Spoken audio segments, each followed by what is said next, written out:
Salam sejahtera untuk kita semua. Pelajaran Sekolah Sahabat dengan tema utama kebenaran zaman ini dalam kitab Ulangan. Pelajaran ke-10, ingatlah, janganlah lupa. Kamis 2 Desember. Ingat bahwa engkau dulu adalah seorang budak. Bacalah Ulangan 5 ayat 15, Ulangan 6 ayat 12, Ulangan 15 ayat 15, Ulangan 16 ayat 3, 12, dan Ulangan 24 ayat 18 dan 22. Apa yang secara khusus Tuhan inginkan supaya mereka tidak pernah lupa dan mengapa?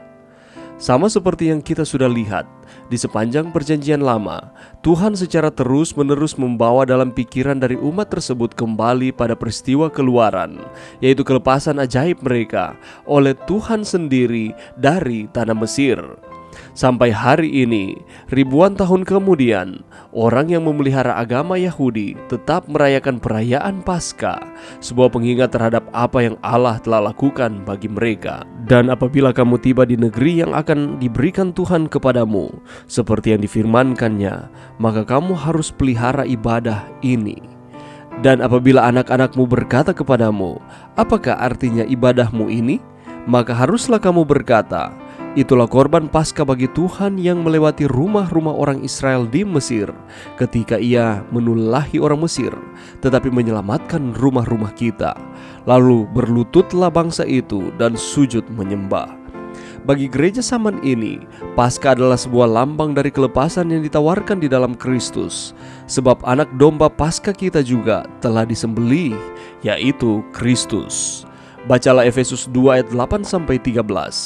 Apa yang dikatakan kepada orang kafir ini supaya mereka ingat? Bagaimana hal ini sejajar dengan yang dikatakan kepada orang Ibrani dalam kitab Ulangan supaya mereka ingat juga? Paulus menginginkan orang-orang ini mengingat apa yang Allah telah lakukan bagi mereka di dalam Kristus, bagaimana Dia telah menyelamatkan mereka, dan apa yang mereka miliki sekarang oleh karena kasih karunia Allah kepada mereka. Seperti halnya anak-anak Israel, bukanlah sesuatu yang di dalam ataupun dari mereka sendiri yang membuat mereka berkenan kepada Allah. Sebaliknya, itu hanya karena kasih karunia Allah yang diberikan kepada mereka sehingga membuat mereka boleh berada dalam Yesus Kristus, walaupun mereka itu tadinya tidak mendapat bagian dalam ketentuan-ketentuan yang dijanjikan. Apakah itu orang Yahudi di padang belantara, orang Kristen di Efesus, atau anggota Masehi Advent hari ke-7 di mana saja di seluruh dunia ini? Betapa penting bagi kita untuk selalu mengingat dan tidak boleh melupakan apa yang Allah telah lakukan bagi kita di dalam Kristus. Jadi, kita menggunakan waktu sejam lamanya setiap hari untuk merenungkan kehidupan Kristus. Kita harus merenungkannya satu persatu, serta membiarkan angan-angan kita membayangkan setiap peristiwa, terutama peristiwa-peristiwa terakhir. Kalau kita memikir-mikirkan pengorbanannya yang besar itu untuk kita, keyakinan kita padanya akan semakin menjadi lebih tetap, kasih kita dihidupkan, dan kita akan makin penuh dengan rohnya. Alfa dan Omega Jilid 5, halaman 175. Pelajaran yang bisa kita dapatkan pada saat ini, ketika kita mengingat kisah Keluaran, tentunya ini merupakan panggilan yang paling umum dalam Alkitab. Israel tidak hanya mengingat tindakan penyelamatan Allah yang melepaskan orang Israel dari kondisi perhambaan mereka di Mesir, tetapi juga ketidaklayakan mereka. Kalau kita lihat di dalam Ulangan 9 ayat 7, orang Israel harus mengingat betapa keras kepala mereka terhadap Allah ketika mereka hendak keluar dari Mesir. Perjalanan 40 tahun di padang gurun sampai hendak masuk ke tanah Kanaan. Mereka juga sering menolak usaha Tuhan untuk menyelamatkan mereka. Kalau kita lihat di dalam Ulangan 9 ayat 7 ini, ada dua kata perintah. Yang satu menyatakan secara positif ingat, dan diikuti dengan perintah lainnya yang konotasinya negatif, jangan lupa. Dengan tegas mengingatkan orang Israel betapa mereka sangat keras kepala, harus mengingat dan jangan melupakan.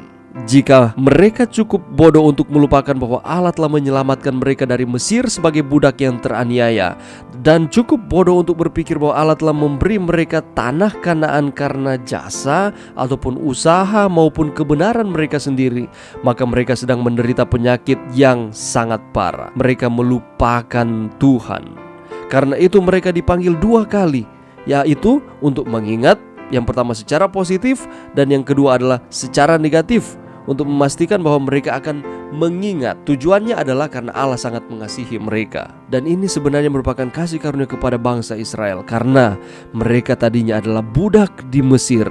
Mereka tadinya adalah hamba, tetapi mereka diperkenankan Tuhan, ditebus Tuhan menjadi orang yang bebas. Atau dengan kata lain, mereka dibebaskan dari perbudakan. Sebagaimana bangsa Israel, demikian pula dengan kita. Kata ingatlah dan janganlah lupa, itu hendaknya harus berada di dalam pikiran kita. Kita harus terus mengingat akan kebaikan Tuhan di dalam kehidupan kita. Janganlah pernah melupakan berkat yang Tuhan terus berikan di dalam kehidupan kita. Dan bukan dengan usaha kita mendapatkan akan keselamatan, tetapi oleh karena pemberian Allah melalui anaknya Yesus. Tadinya kita adalah budak dosa, tetapi ketika Yesus mati di kayu salib, kita dibebaskan dan menjadi anak-anaknya. Janganlah kita pernah melupakan akan hal ini. Ingatlah, janganlah lupa. Mari berdoa. Terima kasih Tuhan atas firman-Mu pada saat ini. Bantu kami untuk kami terus mengingat kebaikan Tuhan. Tadinya kami adalah budak dosa, tetapi kami dibebaskan untuk menjadi anak-anak-Mu ketika Yesus mati di kayu salib. Bantu kami Tuhan untuk kami terus setia kepada Tuhan. Ini doa kami di dalam nama Yesus. Amin.